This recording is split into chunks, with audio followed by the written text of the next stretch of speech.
Little storyteller. Barnaby the bear, with his one floppy ear, gathered his friends.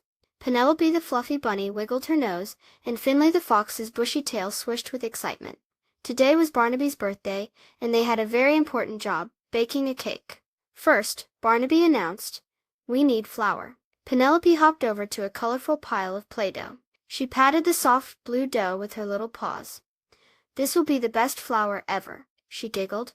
Finley, with his clever eyes, found a jar full of shiny buttons.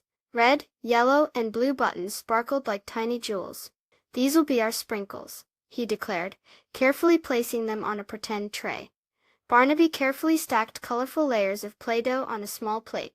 Blue, then pink, then green. He imagined how yummy it would be. They placed the pretend cake inside their little toy oven. They waited and waited, but the toy oven stayed cool. Barnaby sighed.